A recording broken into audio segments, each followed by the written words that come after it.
Okay, we have got some kRusty business to take care of. One quick thing, you guys saw the K-member that we got for the car and the A-arms. This is our coilover springs. We got these from our buddy Lance. They are, at least this is how they're marked, 12-inch 140s. And we've got a coilover kit here. So we'll be ready to go. The one other piece that we needed for that to use everything was a set of caster camber plates. Now these are some of the finest caster camber plates that are available from the Chinese. These look awesome. The box looks awesome. Oh yeah, oh these are fabulous. Wow, cool. Holy smoke. Okay. Jesus Christ. No instructions, but hey, you know, I think we can figure it out. Well,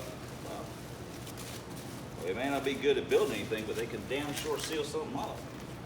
Got that all sealed up. Just want to see how the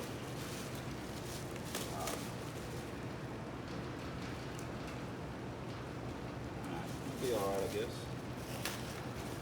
These were 50. Yeah, I know. I started with 50, right? These were 50. Yeah, that'd be all right. They're not fantastic, but we're not going to drive this car 100,000 miles or anything like that. If this was something that was like we're going to drive it every day for the next 15 or 20 years and put 150,000 miles on it, then we would probably buy something a little bit fancier. But we're willing to give this stuff a shot. It's cheap. It was, like I say, $53 shipped. So hey, the other thing we got, we already opened the box, so I want to take a preliminary look at it. Is a split fire fuel pressure gauge. I don't know who makes this for them. Split fire is, they used to, I remember when they came out, I guess in the mid 90s or something, with the, you know, forked electrode. They were like real popular. I didn't know they made stuff like this. So that tells you how old it is. Maybe, I don't know who made it for them, somebody cheap. But you know, I want to see how it looked, and we'll see how it works. It's for kRusty, so anyway. All right, well, that's that. We're gonna put our gauge on, but the main thing about this video will be that we're gonna swap the upper intake, and then hopefully once we get that done, we'll take it for a drive, and we won't be able to tell any real difference. The track will let us know if it's any faster, but you know, we just want to do it because we're moving stuff around, and that's killing two birds with one stone, because that intake will be on here, and this upper will go with a truck lower, and we'll go on the dirty pickles. So, all right, well, let me get to work. See you guys in a few minutes. All right, we're back real quick. We're fixing to do our upper intake swap. We've got our fuel pressure gauge on. That's nothing to see, just change the line and light. And interestingly enough, when I hooked that gauge up, it showed that we had like 55 pounds of fuel pressure, which that's a lot. So I ramped it back down to 40.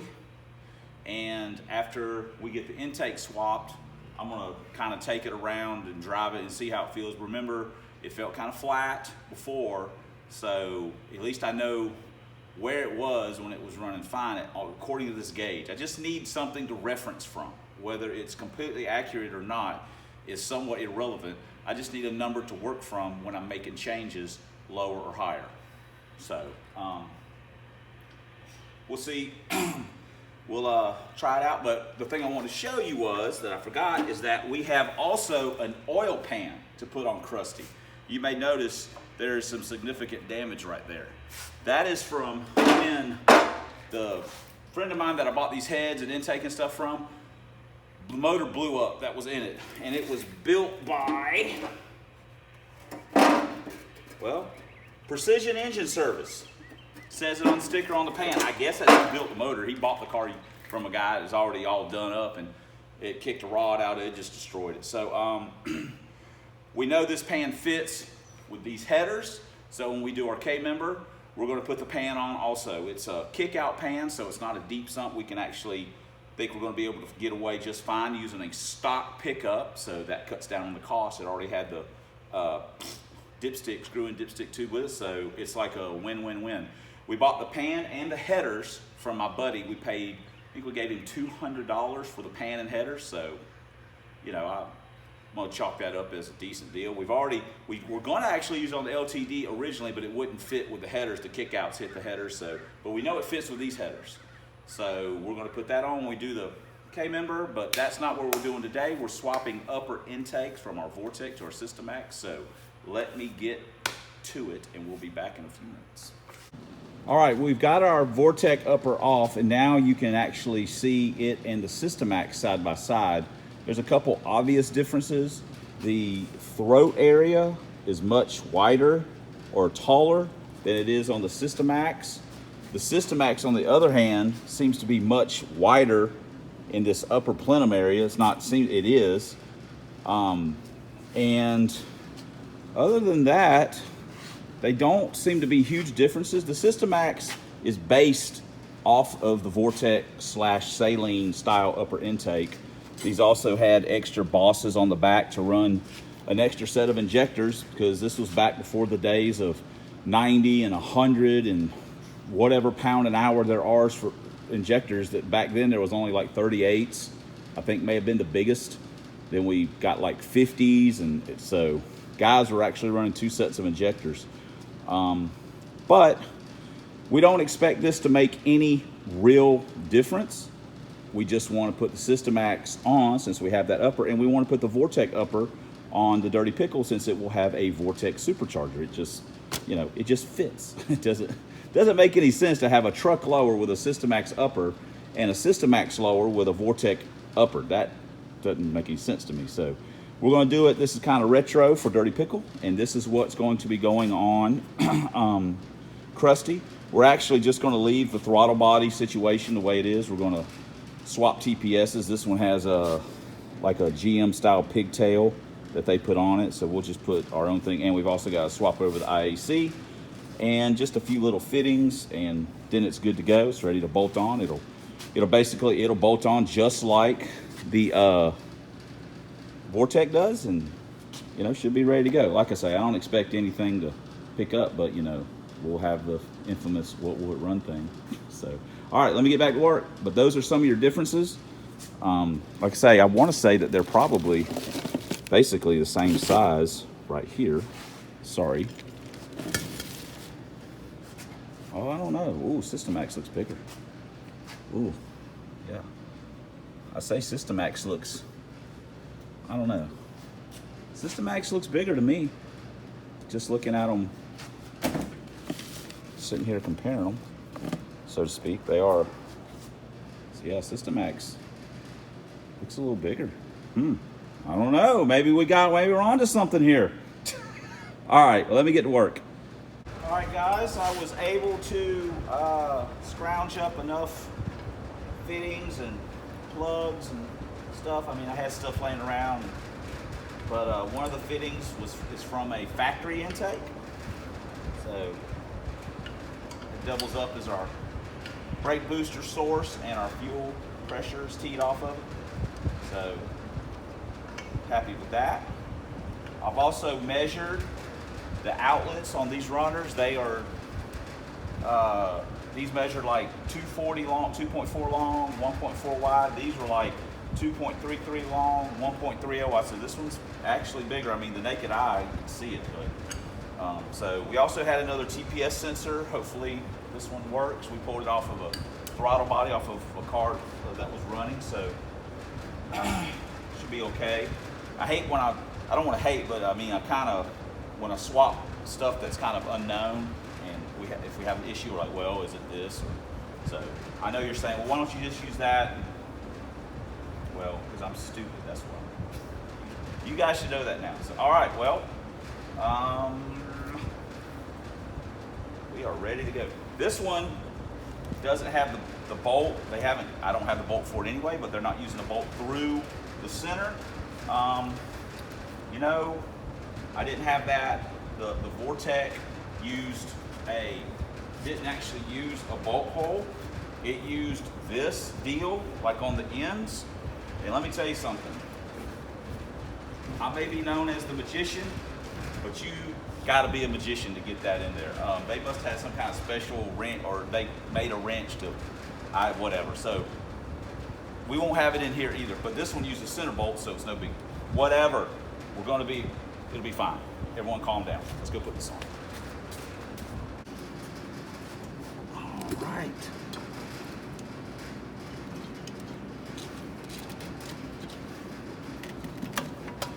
This car life, bro. Woo, systemax. When you absolutely, positively got to have the best EFI intake available, except no substitutes. Always systemax. All right. Well, cool. So let me put some nuts and bolts and some other things on it, and we'll be ready to get this party started. We got it fired up, but we got to adjust the idle a little bit. All right, that's going to have to work.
Pretty decent.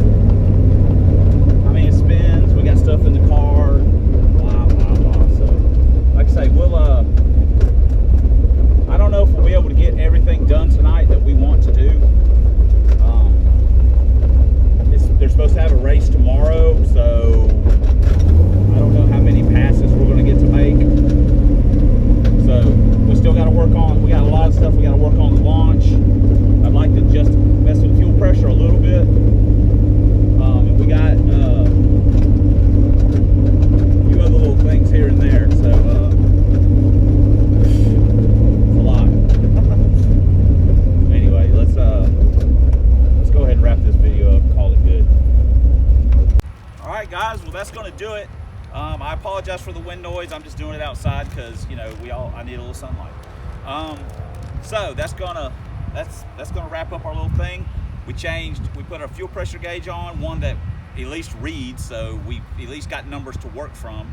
We changed our upper intake from our Vortech to a systemax, which honestly is probably a wash. The other thing we're going to do possibly is, and I gotta snip the cover on the things on the computer, is we've got a chip.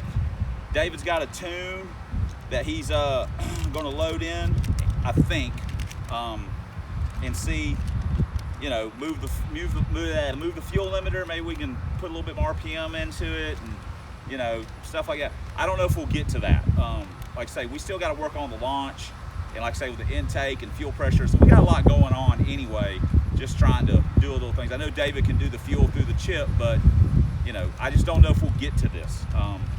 So anyway, I guess what will it run? You guys tell me. Is it going to be any faster with the upper?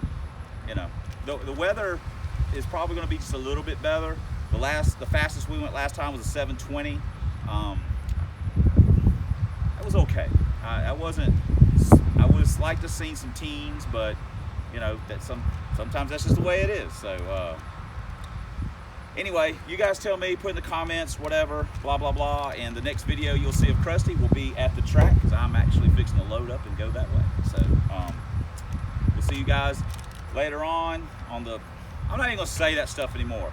I'm not gonna do the whole thing. So I'll just see you guys later.